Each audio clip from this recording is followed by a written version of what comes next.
ए की आय बी की आय से 10% अधिक है तो बी की आय ए की आय से कितने प्रतिशत कम है।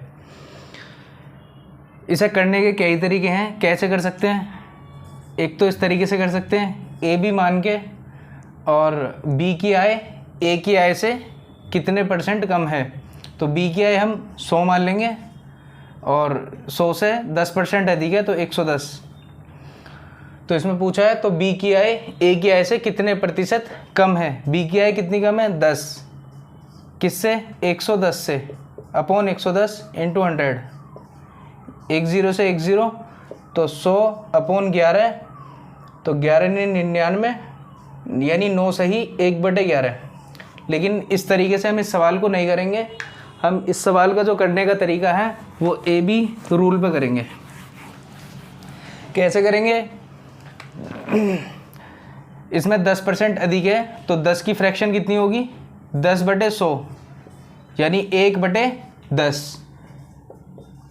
ये जो है टोटल है, ये टोटल वैल्यू है यानी 10 बी की है और 10% बढ़ी, 10 में 1 बढ़ी तो 11।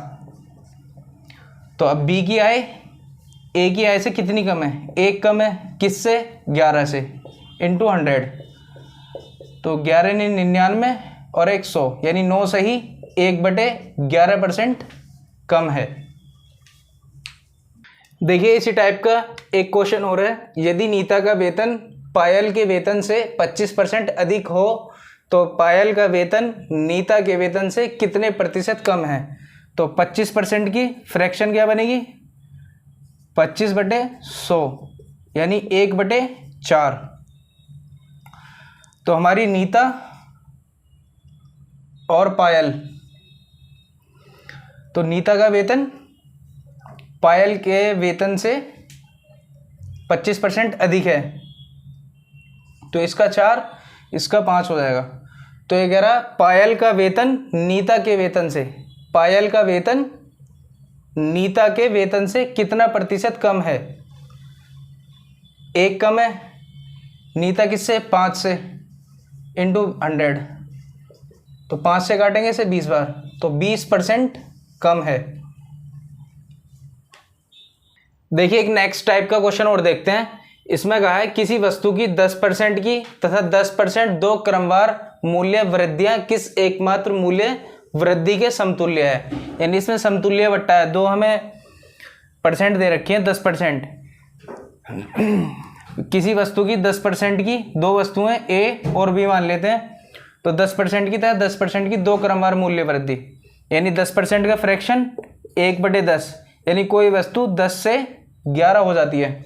तो दूसरी वस्तु, तो दूसरी कहा है 10% तो ये भी 10 से 11 हो जाती है यानी 10 दाम 100, 11 11 121।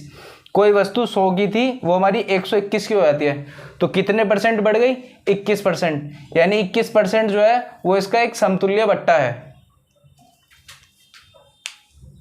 देखिए इसमें का एक क्वेश्चन और देखते हैं। इसमें बोला है 20% तथा 5% के दो क्रमवार बट्टे किस एकमात्र बट्टे का समतुल्य है। यानी 20% की जो फ्रैक्शन होगी वो 1/5 होगी यानी बट्टा है तो 5 से 4 हो गई। 5% का 1/20 फ्रैक्शन बनेगा यानी जो वैल्यू थी हमारी 20 वो 20 से 1 कम यानी 19 हो गई।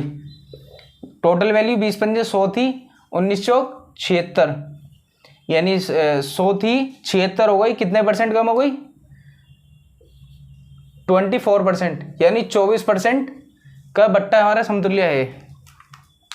और देखते हैं इसमें कहा है राम की आय में 10% कमी कर दी गई, उसकी आय में पूर्व स्तर पर लाने हेतु नई आय में कितने प्रतिशत की वृद्धि करनी होगी। यानी इसमें कहा गया है पहले 10% की कमी कर दी गई और फिर जो पहले थी उस आय को लाने के लिए कितने परसेंट की वृद्धि करनी होगी। तो देखते हैं 10% यानी 10% का फ्रैक्शन 1/10। 10% की 10 था यानी 10% कमी करनी है। हमारे पास टोटल 10 थी, 10 में से 1 कम कर दी 9। तो उसकी जो पहली वैल्यू थी वो 10 थी, हमने 10% कम कर दी 9। अब उसमें कह रहा है कि पूर्व स्तर पर लाने हेतु पहली वाली यानी 10 करने के लिए कितने परसेंट की वृद्धि करनी होगी। 1 की वृद्धि करनी होगी किस पर?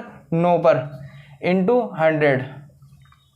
तो 9 एकम 9, 9 एकम 9, 11 सही, 1/9% की हमें वृद्धि करनी होगी।